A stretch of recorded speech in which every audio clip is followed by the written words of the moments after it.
Welcome to the Lead Her Radio Show, where up is in and women are on the rise. Featuring your host, Kim Boudreaux-Smith, business consultant and strategist, speaker, and international best-selling author. Kim supports women entrepreneurs in becoming top producers in their business. Kim's guests will be sharing business strategies and how to overcome obstacles and achieve true success. And now, here's your host, Kim Boudreaux-Smith. Hey everybody, happy Monday night. I cannot believe we're back to another Monday night, and I am sitting here in my studio hovering over a cup of hot water and lemon. Yes, it is cold here in Michigan. Anyways, every time I hear my Aerosmith lead-in song, I think, oh, it's time for Aerosmith to tour. I'm such a Aerosmith fan. I love listening to the music there. But welcome back. It's Bold Mindful Mondays. I have a wonderful guest who is in the green room waiting to come out. She is also one of the co-authors of the book that I compiled, Bold is Beautiful. You're going to hear all about it here in a little bit. I want to go over, though, a few things. We are broadcasting live this evening from the Bold radio station. The Bold radio station is a 5-star turnkey program for women who want to voice themselves through their own radio show, but don't want all the major stress and worries and technology challenges and all that stuff. So if you're ever had a dream of having a radio show and you would love to have a 5-star turnkey show, get in contact with me on the boldradiostation.com. Just go to the contact page and submit that, and myself or someone from my team will get back in touch with you, and so we can learn more about you. December 20th, we launched Bold is Beautiful. If you haven't gotten your copy, you can go to Amazon.com, Bold is Beautiful, and grab a copy. I really encourage, if you've not gotten your copy, and this is not a biased opinion, please go get it and meet these 27 beautiful women that stepped into and stepped up to being so bold and putting themselves out there. They really, really, really put their heart, not just on their sleeves, they put their heart in their chapters, and they didn't hold back, and they're absolutely beautiful. And we've been getting a lot of messages how the book is inspiring others and helping others, and so grab your copy. I'm in the midst of Bold is Beautiful 2, and no, that is not the title, so it's Bold is Beautiful, Breakthrough to Business Strategies. That will be out in May. If you ever wanted to participate in an anthology, and you'll hear from my co-author this evening. We won't spend a lot of time around the book, but you'll hear her amazing experience in anthologies. It's an amazing experience being around a group of women. And in this book, everybody is going to write about the truth, the directness, and the boldness of owning a business, and it takes more than 4 hours a day. We were just talking about that before we came on live. So if you are interested in that, you can go to kimb.smith.com and reach out through that contact page as well. Get in touch with me, and I will reach back out via email to you. Gosh, I think that is more than enough, because I don't want to take up a lot of time in the beginning of my show. I love bringing my guests out, and I've got someone who I met in an anthology, and then I got to meet her face to face this past August, and my guest Barb has really placed a beautiful thumbprint on my heart, so I am going to bring her right on out. Please meet my guest, Barb Eisele. Barb is the founder of Life Transformations Now. She is a transformational coach, inspirational speaker, and a #1 international best-selling author. And through her own life experiences, she has traveled the sacred transformational journey to discover the many layers of her authentic brilliance. A very difficult time in 2012 found her reaching deeper and finding her purpose with renewed passion.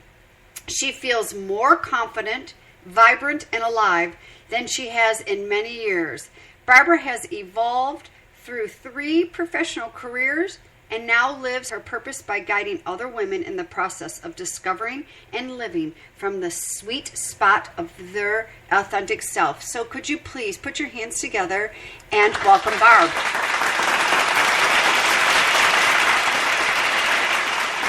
Hi, Kim. Thank you. Thank you so much for being on the show.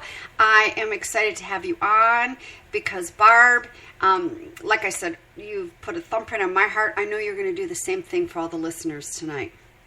Thank you. I appreciate your, support and your acknowledgement that, the journey that I went through and shared really did make a difference for you. So thank you for that. Oh, thank you. So let's just get right on in. What is Life Transformations Now? That is, I know that's your business, but what is that? Well, for me, it's really a manner of transformation. Let me just go back a minute. Transformation is really not about doing something different just because you're going to put some willpower behind it. Transformation is really shifting the way we see something. And the wonderful thing about human beings is we can do that. But through the years when we're growing up, we see the world a certain way and we have an experience, and that either confirms or denies our experience. And we develop into an adult, and we have a lot of opinions, and the way we see things, we think that's reality, but you know what? It's not. It's really a story that we made up over the years to make sense of our life, whatever was going on in our life. Mm-hmm. So transformation is really the ability to recognize that there is another way that we can see things. And when we recognize that, all of a sudden, new possibilities open up for us. Mm. And I could use the example of if you want me to give an example from my life. Oh, you know what, Barb? Yeah, jump right on in, please. Please do. Okay, so in 2012, the incident the situation that you made reference to was the foreclosure of our dream house. And I must tell you, that took me to the depths of despair. We had worked long and hard for 1.5 years to transform a small house into a lovely home that we planned to spend the rest of our life in. And then through a lot of circumstances, things didn't work out that way. And so when this first came upon me, I have to tell you, I was really despondent, and I've shared that with you before. Mm-hmm. And I didn't know how I was going to make sense of my life. And I recognized that this was only one way to look at the situation.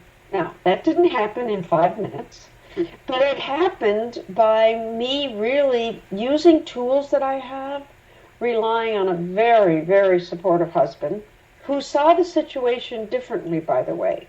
And he had his own experience of loss, but it was very different than mine. And I also relied on girlfriends and my mastermind friends, and began to see that what I saw as shame and what I saw as this loss of respect and really going counter to what my values are, really was only one story. Mm. And so what's really I've got this passion that women and men, more and more I'm reaching out to men as well, should not be stopped by the circumstances in their life. That the circumstances are just that. They're circumstances. And we are all going to have those things happen. But it's how we respond and how we see the situation, and then what actions can we take. Mm-hmm. In a powerful way to create our life how we want it. It can be used as a huge learning journey, which it was for me. Yeah, I know this happened to you, Barb, because it's part of your story. It's not a part of you. It's your story. And when I say that, it's because you've worked through and healed through that. Where there's a lot of people that are still it's not a part of their story. It's still a part of them when they talk about a circumstance that is very devastating. I mean, come on, it's your home, whether it's your dream home or not. It's the roof over our heads. I can't even imagine. You know, we return home for safety. We retreat here for memories. We are safe here. We're warm here. And to have that removed or taken away, I personally, I can't even imagine. But when I hear you speak about this, it's like, gosh, you know, I know that happened. I didn't know you then. I know that happened. But how you present it, it's you've healed through this. And it is not a part of you anymore. It's separated from you. It's a story. Am I making sense? Yes. Now, here's what I'm going to say, is that it's not a part, the grief is not a part of my day-to-day experience of my world right now. But and I want to point this out, because I think it's important for our listeners to understand that the raw emotion has been healed only because I make a choice to look at the world differently. Mm-hmm. I could make a choice to go back and say and repeat the old story of the devastation. And this is so important for people, Kim, to understand that we do have a choice in how we approach every single day. Mm-hmm. And you know, I've been doing a lot of neuroscience studies, specifically with Dr. Joe Dispenza. Oh, I love him. Oh, I just adore the work. And he's a wonderful, wonderful human being. And you know, what happens is we wire our brains with our stories. Mm-hmm. And so let me give you a specific example. I had a story that when you signed a document with your name and you made a commitment, in this case, a mortgage payment, right? A mortgage document that you went to your grave to fulfill that. Mm-hmm. Right? Yeah. I mean, that was just automatic for me. How could I walk away from this? Well, that's a story. And it was a story that took me down a very treacherous path with my husband and I financially, right? Mm-hmm. Had I transformed that story earlier, I might have walked away from that house a year or 18 months before that. Mm-hmm. But my brain was wired a certain way. And then it took something, something in the process where we came to say, now wait a minute, we need to examine this. What are we saying? This is an automatic thing from our past. Mm-hmm. And we aren't living in the past. We have to look at our life going forward.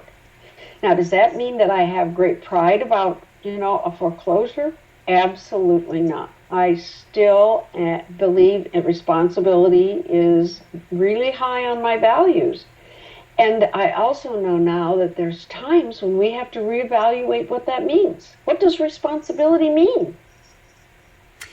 Barb, I'm listening to you. And when I listen to people speak like that, I go into visualization, and because I'm a very visual person. I just saw the word responsibility become so pliable, like a piece of not Play-Doh, but like a bendable piece of rubber, like that Gumby doll. I'm just dated myself. I just aged myself. Do you remember the green Gumby? Oh, I do. Yeah, Gumby. Yep, Gumby. Oh, I love him. But I just saw him become that word responsibility, because you know how he didn't break, but you can mold and bend it and put it back.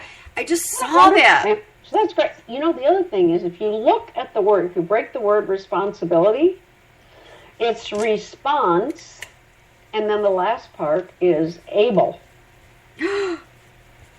So, able to respond. Now, isn't that different? Isn't your image of Gumby being moldable very different than this rigid interpretation and story that I had about what responsibility around that document meant? Mm-hmm. Yeah. And that's where that wiring, if I can say this so loud and clear, this is why this is not the only reason why, Barb, in my opinion, this is not the only reason why we have disease and anxiety and depression, but when we have these stories from our childhood, from a teacher at school or something that kind of wraps the wiring of the brain, which you're talking about, and Dr. Joe, also the area that he works in as well, is it's not us. It's not us. It's just a story, and it's like you said, we can choose to move forward every day. I choose every morning when I wake up, Barb, I choose to, it's a new day. I know some of what's going to bring to me, but some I don't know everything, and I look forward to it. So I wake up almost like a kid on Christmas morning, very excited. But I wasn't there 6 years ago. I was not there 6 years ago. So let's, if I may. Was yours around health, or was? Mine was around my mental health, my mindset, and how I was I talked myself into a deep sleep where I fell asleep at a red light at a major intersection here by my house in the middle of a sunny August day. And what woke me up was my head fell forward. And so I pulled it back, and then it fell forward again, and I pulled it back, and I went, I'm not going to say the words that I said, but and thank goodness my foot didn't come off the brake, because if it did, I would have been in the middle of an intersection, and God only knows what would have happened. So just thank God I didn't hurt anybody, I didn't hurt myself, but I talked myself into that. I take full 100% responsibility. My first step, what I had to do to start moving forward, to unwire the story I was giving myself, and shame and all that stuff, was I had to when I woke up in the morning, I would open my eyes and look at the drywall above my head and go, thank goodness I've got drywall above my head. And boy, that's some pretty nice drywall. I had to do that, just that. Yeah. Thank you for that drywall. I had to do that for a couple of weeks before I could move on to other tools to help me pull out of that. Well, Kim, I think that what you're pointing to is that this is very much a process, and we start wherever we are. Yep. So in my situation, I really I couldn't see a reason to live. And I'm not a person who's been suicidal or suffered from depression. So this was a very different state for me to be in. And what really, my husband was going through all these things in our life, and I was just dismissing all of them until he asked me, and I'm going to could get emotional here, about our grandchildren. And it was in that moment that I knew there was something for me to live for. So we start wherever we are, and like you woke up and you said, my God, thank God I have a roof over my head. I still had a roof over my head at that point. And, we were still in the house when I became so upset. And I knew we'd find something, I wasn't worried about being in the street. We do have a cabin an hour from Tucson that we could have stayed at. But for me, it was my grandchildren. It was finding that peace that was so important to me. And that really allowed me to go really into shifting this story and looking at, and I think it's important for our listeners to know that sometimes it isn't as traumatic as what you went through and what I went through. Yep. Sometimes shifting the story is very powerful and not as difficult as what you and I did. Yeah. I think that's very important for people to understand, that there's transformation at all different levels that can be life-changing.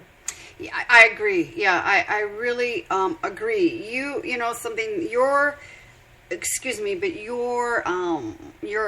priceless golden nugget were the grandchildren, to help you literally open up your eyes and peel the film away and stuff like that. Mine was me. It was me. I was looking forward to turning 50, and at that time I was 48 and a half, and I knew I wasn't going to make it to 50 at the rate I was going. Because I was living such a dead, unpassionate life, and I listen, I go as simple, Barb. I mean, I cannot drive the same way to my yoga studio. I need variety, I need passion, and I need excitement, at so many different levels. So I was not suicidal, but I knew I would have taken myself down if something did not change. And it was up to me to make those changes. I gathered up my village. I started making phone calls. I started waving the white flag and saying I need some help. I started speaking and getting really true to myself. And I think that's a lot of what you went through with, absolutely no minimizing, Barb, but people, it's a home, and yours goes way much deeper than just a home. It's that commitment on that mortgage paper that come hell or the highest waters, do or die, you make that payment. Well, yes, and for me, not being able to make that payment and having to make that decision, and I take responsibility for choices we made to get to where we were. Now, did I have, I didn't have the crystal ball vision, or I wouldn't have made the choices I made. But I think the other thing is, I could have turned the bank wouldn't play. So, so the bank doesn't play. I could sit and, blame them. Yeah. But that's not good. I guess my point here is, and what you're saying is that when we take personal responsibility, it really equals power and it equals freedom. Mm-hmm.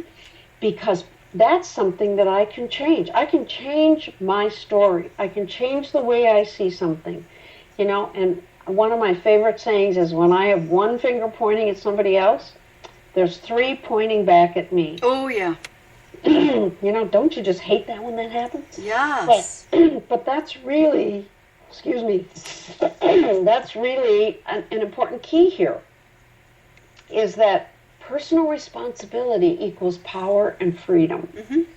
Because now what I have is I have a renewed energy and a renewed enthusiasm for the work that I do with people. Yep. Because you mentioned in the introduction, that this situation had me peel back the layers and dig deeper into who I was authentically. And who I am authentically is not the person who sat in the mortgage office. Who I am authentically is this being that has power. It's, who has lust for life, who has much to give, who's connected to a far greater web of life, unseen life. We can call it the force, we can call it God, we can call it spirit. Doesn't matter what you call it. But there is this divine intelligence that runs us. That's who I am. Mm-hmm. Yep, absolutely. But we lose track of that. We do. I think we get caught up in the minutia, that the obstacles and the minutia that surrounds us in daily lives, and we do lose track of that. And that was so well put. So, Barb. So with all that being said, is so you have a client that comes to you, okay, and they're in the midst of just something so horrific. Where do you begin with your client? Do you have a rule of thumb first step that you guide your clients through? Or I know you're not a one-stop shop kind of a girl, no pun intended there. So what's the process? What do you do? Well, I always start where the person is. So the first thing is to honor them in the crisis, the emotional state, the story that they're in, okay? There is nothing wrong with their story. The story got them to where they are now, both the good and I'm going to use the bad, just as a word, okay? But, so their story, there's nothing wrong with their story, and there's parts of their story that, like right now, don't give it up.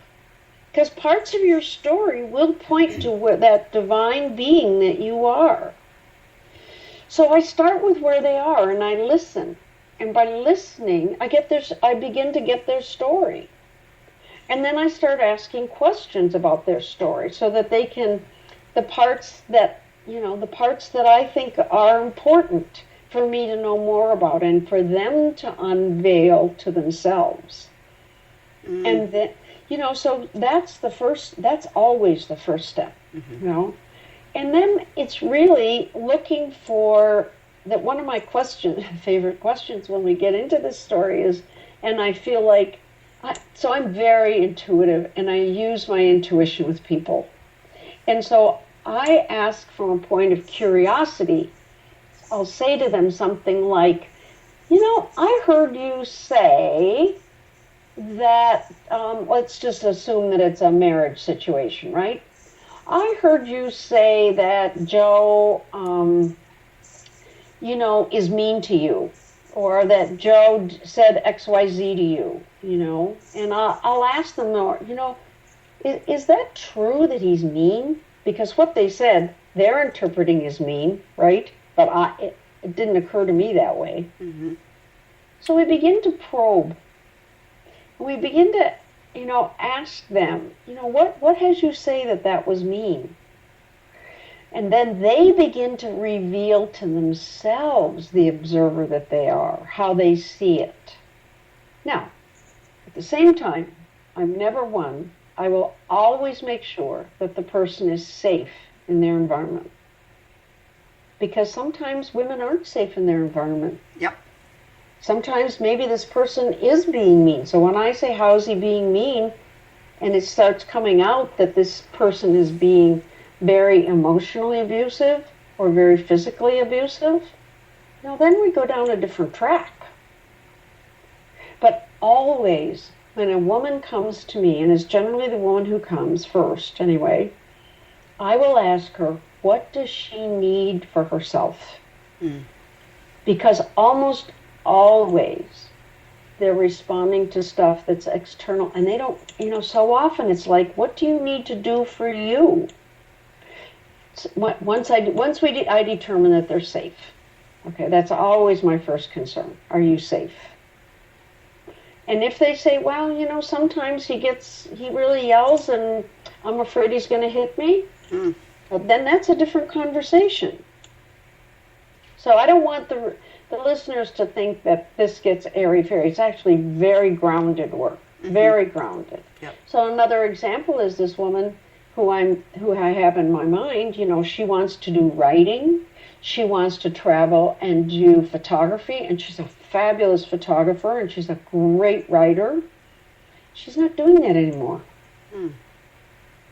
She's spending all her time worrying about what's going on with him. Oy, oy, oy.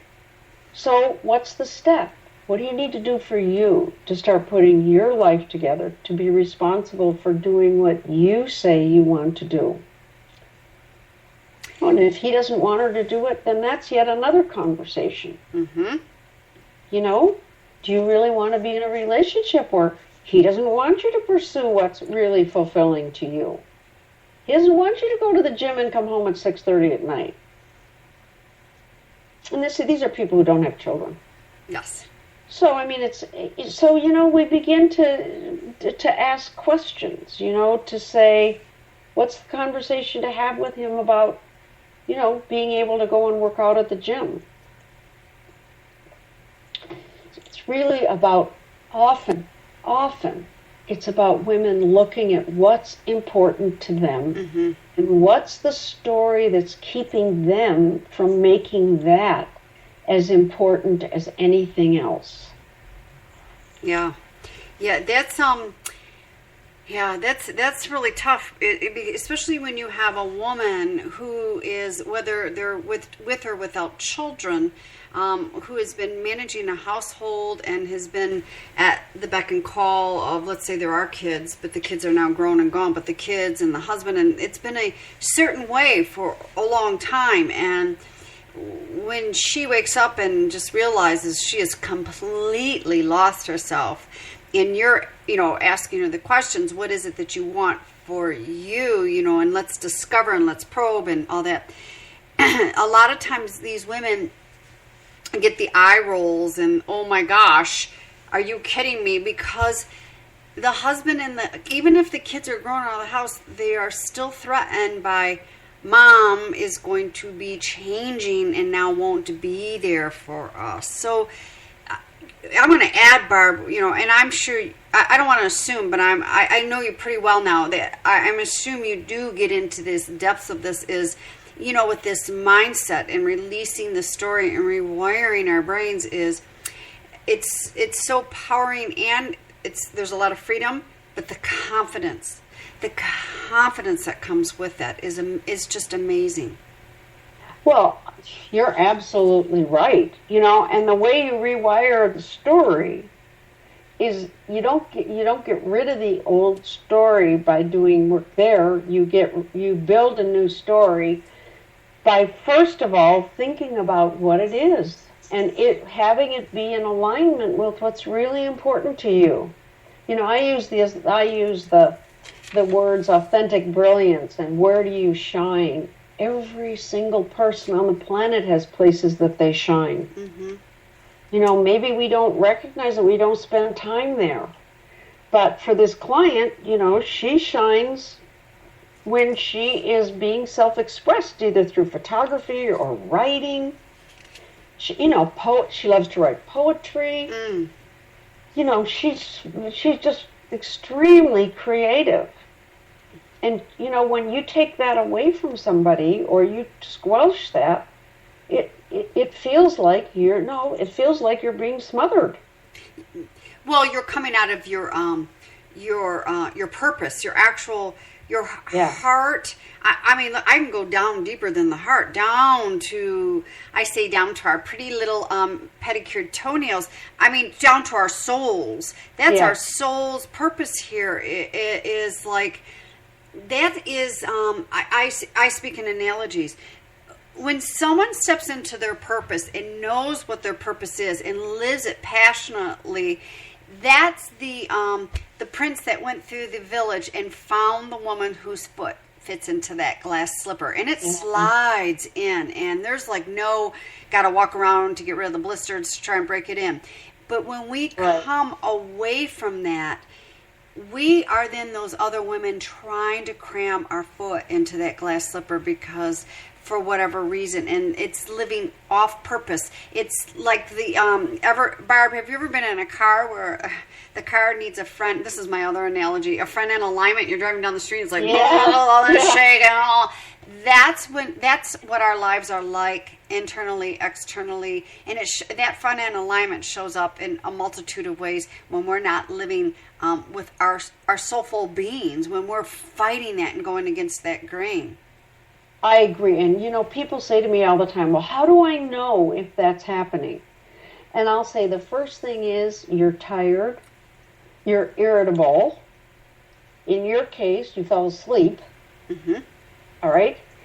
And when, I have had an ulcer in the past, and I had an eating disorder along the way. And, those things, those are really pretty far along the continuum. Yep. But being tired all the time, all right? Being irritable, finding out that you start to have foods that don't agree with you, right? So you have a lot of gas. You just don't feel good. So, there's all these kinds of subtle things, mm-hmm. Maybe you start feeling your heart race sometimes. Maybe you feel like your heart skips a beat sometimes, You start having allergies that you never had before. Mm-hmm. All kinds of ways that our bodies are trying to talk to us, but we are going so fast, trying to fulfill ourselves by external stuff. Yeah. Whether it's relationships, whether it's the next promotion, whether it's the designer clothes, the right car, the right address, whatever it is, that we don't listen, we don't pay attention. It's take another pill, So it takes time. You have to slow down. Yeah. Yep. I think, Barb, a lot of people are afraid to slow down. And the work that I do with clients and stuff, I never ask anybody to stop. I just don't ask anyone to stop. I don't think our bodies really don't stop. Our hearts don't stop beating unless, God forbid, we're leaving this physical body experience. Our blood doesn't stop flowing or, whatever. But it's slowing down, I think, is the magical words, to slow down. And I see, I could just be out with girlfriends having conversations, and the look on their faces, a fear-stricken look, just from saying slow down and let your intuition, let your heart speak to you. And when it does, grab a piece of paper and a nice favorite pen or non-nice favorite pen. I don't know. I don't care. Start writing and and get the thoughts out and get those feelings out. Yeah. What's interesting, and this goes directly to the neuroscience, and Dr. Joe's written a book called Breaking the Habit of Being Yourself. Yes, I like that book. And the reason I bring up the title is because when we have a habit of moving fast, and I raise my hand, right? When we have a habit of moving fast, our brain gives us a shot of chemical that's very satisfying every time we move fast. It's literally an addiction. Mm-hmm. And when I just even try and walk slow, right? This doesn't happen anymore, but when I would try and just walk slow, it was like agony. Yeah. It was the same as an addict withdrawing from their drug, or a smoker trying to quit smoking, or an alcoholic not having their alcohol. And the reaction in the brain is exactly the same. Mm-hmm. So to have some compassion, for our friends and our clients and our coworkers and our children, that when we're trying to make these changes, it really is, you're really rewiring your brain. Yes. And there's going to be some times that are very uncomfortable. Yep. So that's why I love what we talk about. We get into these habits over time, and it takes time to wire it in one way. So it's going to take time to wire the new habit in. And I say this because we have to create practices over time to rewire the new into the brain. Mm.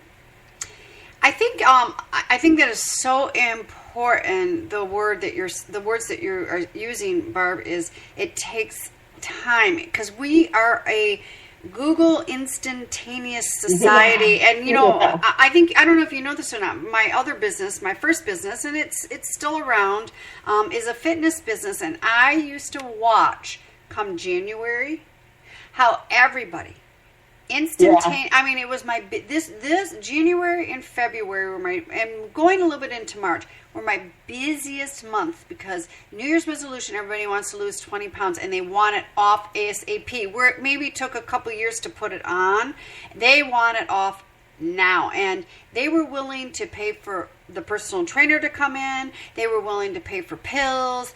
Quick. But then come March 1st, these people are gone. Yeah. Without losing the weight. Yeah, absolutely. So it takes time, and not only here's the other thing I would say about that, Kim, is, and I think that good fitness trainers know this. I think you know this. But when we have a particular image of ourselves. And we are going to, it's really our identity, even if we don't like the 10 pounds.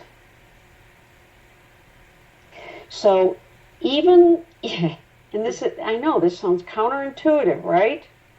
Yeah. But it's the habit. Yep. It's who I know myself to be. And, and even if I don't like who I know myself to be, to change it can be uncomfortable. Yep. And so, it's so fascinating. I think the key to this whole thing is really people could understand what's going on in the brain, then they would have the knowledge to then be able to, work in appropriate ways to shift their behavior. Yes. Yes. I agree, Barb. I really, truly agree. Yeah, no, you do. And and I think, and I love using the 10, 20 pound analogy of the weight loss and for all of you out there who are kind of smirking and going, I got that resolution this year to lose 20 pounds.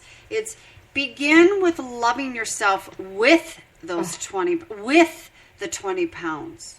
I'm not saying you don't want to lose the 20 pounds and that's not, that's a bad idea. It may be a good idea. I don't know, whatever your reasons are, that's not my business, but love yourself with the 20 pounds and care for yourself as you shed away those 20 pounds or 50 pounds or 10, whatever that is. Or maybe it's not weight. Maybe it's something, maybe it's cigarette smoking. Maybe it's nail biting. Maybe it's to a level with, you're making six figures in your business and you want to take it up to another level. You want to get into another level within corporate of a managerial, and you get so close to it and there's something so hardwired in you, you lose it. You mess it up. You lose it somehow or another, and you're aware of it.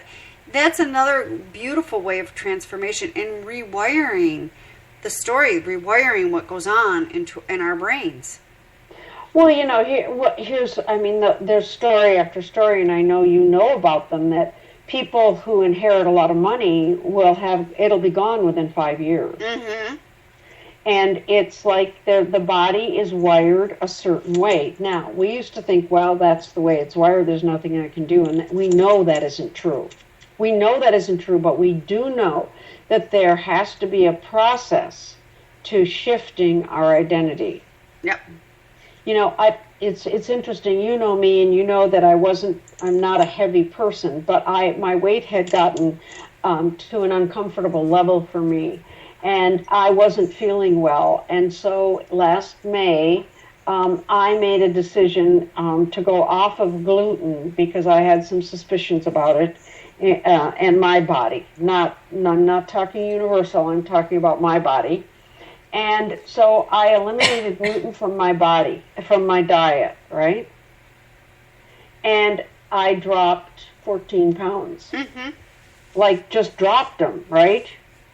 But what's interesting is when it's almost like I don't recognize myself when I look in the mirror. And if I weren't being conscious of choices, I can see where it would be very easy for that to pile back on. Mm-hmm. Because of the image that I have of myself. Yep. And isn't it amazing how much better you feel? And we all love that feeling of feeling better, but how an old habit can creep back in and pull us off track. Well, that's true. And this is true in relationships. Mm-hmm. Why do people go from one bad relationship to another to another? Yep. Same thing. Yep. So it happens as we advance at work or as we advance our business. That's why I love the whole thing of imagining the end result of where you want to be. So this is something else I do with my clients. We play it. Some people call it visualization. I call it imagination.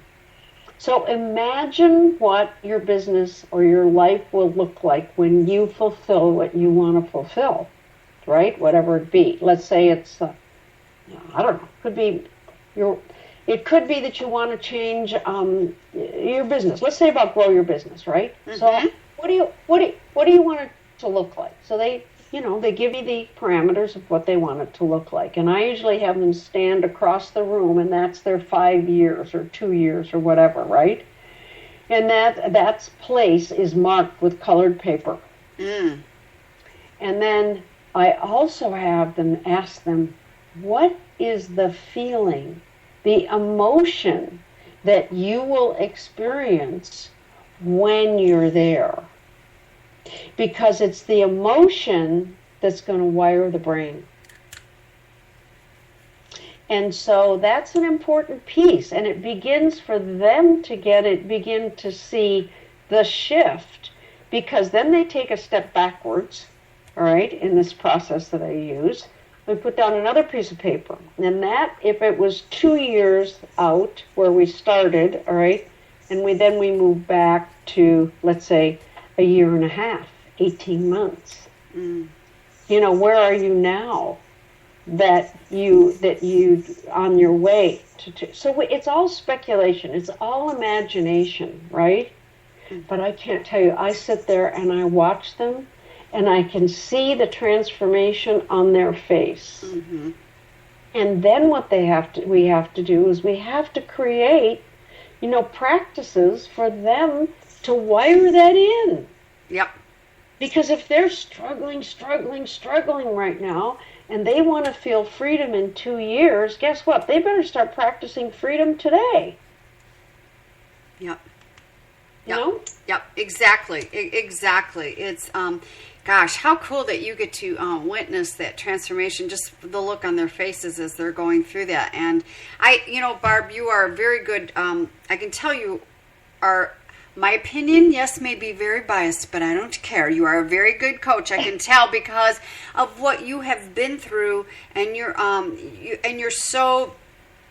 is so big, and you want what's so great for you and your family, your clients, and for others, even outside is being your clients. And I'm a firm believer that in order to do kind of imagery work, we have to stand up and we have to move through it like you have your clients doing, and I think that is priceless, as opposed to just sitting and talking, and literally step into it and walk through it in a different color piece of paper, and the emotions and the feelings and all that, and then applying to change the wiring to what it was. I love going to the destination. I don't like to call it the end game. The destination, that's a Stephen Covey 8th habit, going to the destination, where you want to be in 1 year, or 3 years out. And then, okay, now we got to put the steps into place to getting there. Well, what's interesting is that, by starting with the end game, all right, you actually get into a very different place than if we made a step-by-step from today, where are you going to be in 3 months, where are you going to be in 6 months. Yep. Because Einstein said, and we know it's true now because of what happens in the brain, that the same mind that created the problem can't solve the problem. And when we start with today and look 3 months out, 6 months out, we haven't really shifted our perspective. But when we start with the end game, all right, a la 7 Habits of Highly Effective People, Napoleon Hill and Think and Grow Rich, all these people, they're all talking about 7 Habits languages begin with the end in mind, right? So you start out there, you don't know what the steps are between here and there. And right. It's all based on age-old principles that work. Yep. Yes. And it's sometimes it's easy, sometimes it's hard, sometimes it's fun, sometimes it's not. But that's what life is all about. Isn't that the truth? But it is. It's let me tell you something, Barb. I personally, if life was a straight line, I wouldn't be sitting here. I would have been so bored years ago and said, forget this. This is no fun. I love the ups and downs and the curves and the lefts and the rights and the ins and the outs and all that stuff. Sometimes I don't always like it, but I do. I welcome it with open arms. I just, especially after that day of falling asleep at a major intersection, I knew something was wrong. And so I just welcome things. I do sometimes want to tear my hair out. I'm human, and there's a lot of times where I'm laughing and going back at well, that was ridiculous. I just wanted to tear my hair out. But it's the fun, it's the joy of being a human being. I'm not a human doer, even though we do.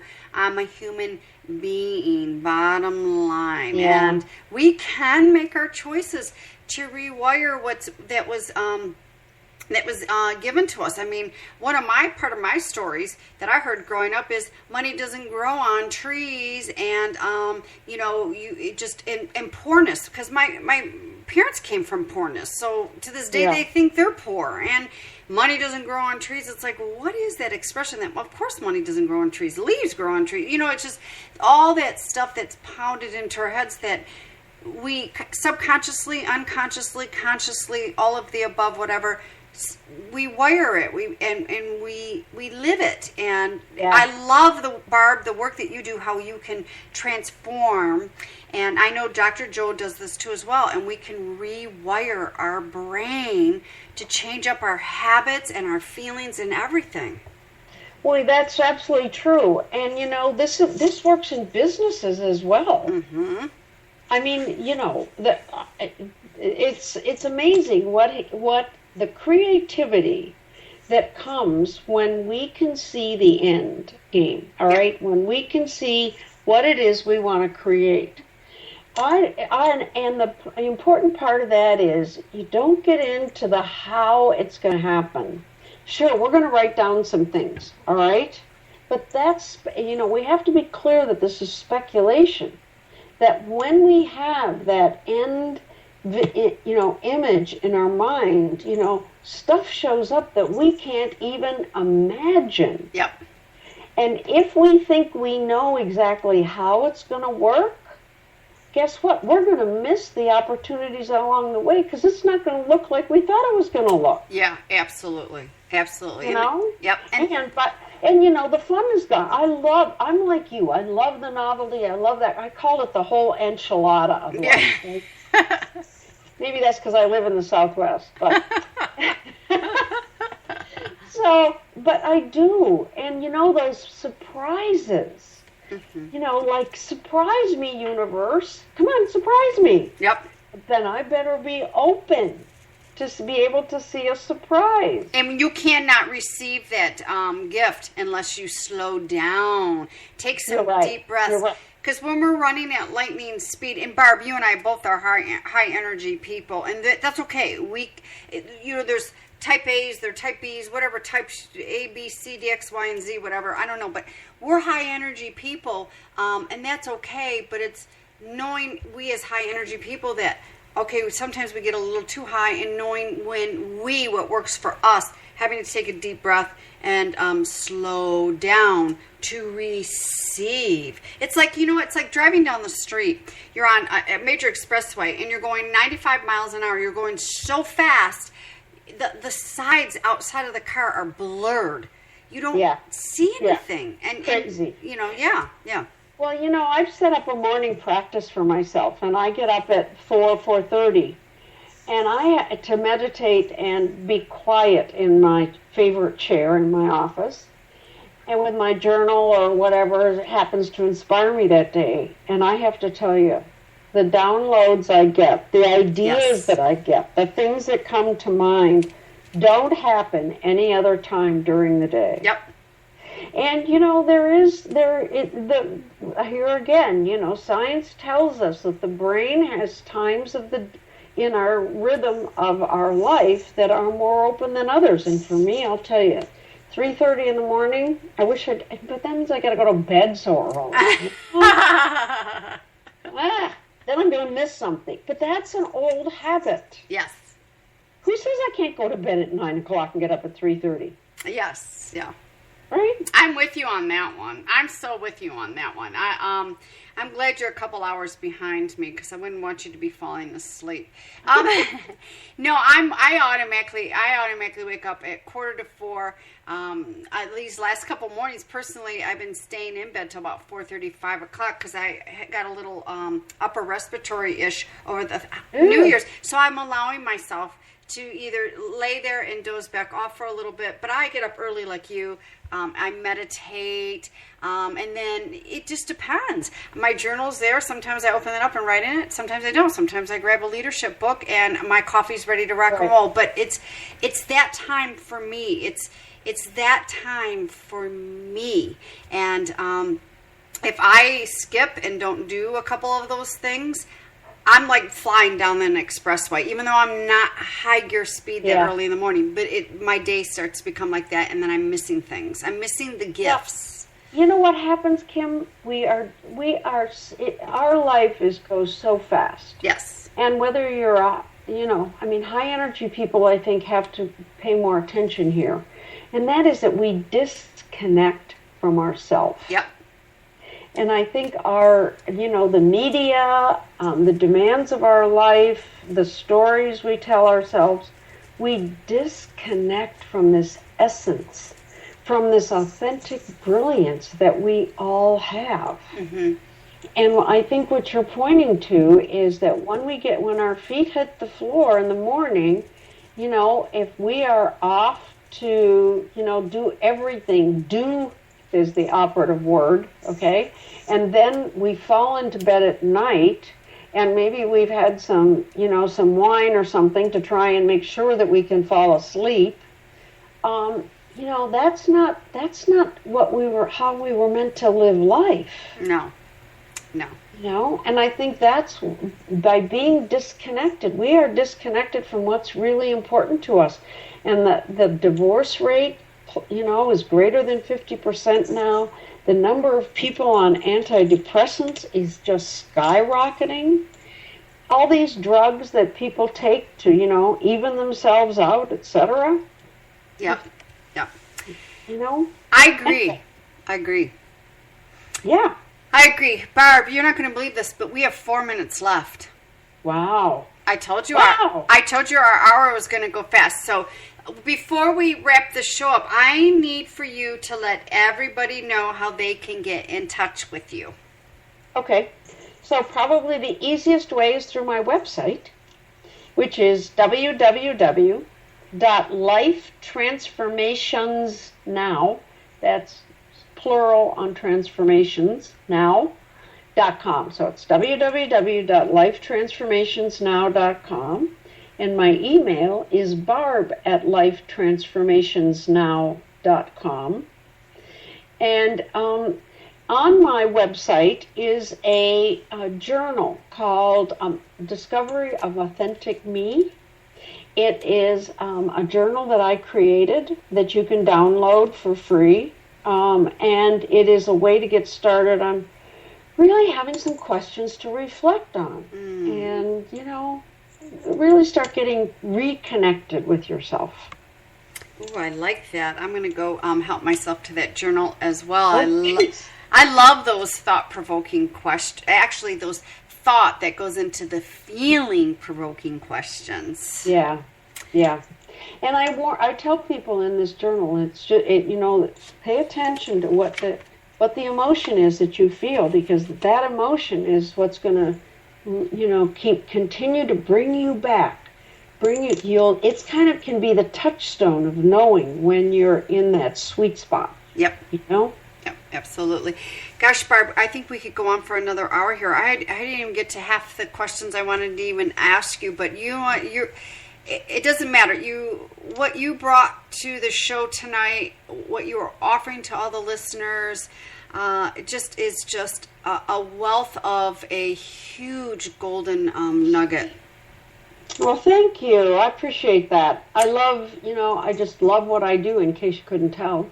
And it's my own life journey just continues to amp up the passion that I feel for helping other people and getting this out in the world. Yeah, that's, I think, what keeps us going, our own life journey. So, Barb, thanks for being my guest this evening. If you could do me just one favor and just wait till I get off air in the green room again, please. I'd really appreciate that. But again, oh my gosh, thank you so much for being on Lead Her Up As In Women on the Rise. It's the Bold Mindful Mondays show. I really appreciate all your wisdom. It was just so grateful. So, everybody, please reach out to Barb and go download her complimentary journal. There's questions in there that she designed for you to go from your head into your heart, go from those thoughts down to the feelings. And I don't know about all of you listening, I love little things like that. I like mixing up my little routine in the morning. So I personally could always use some of those questions as well. So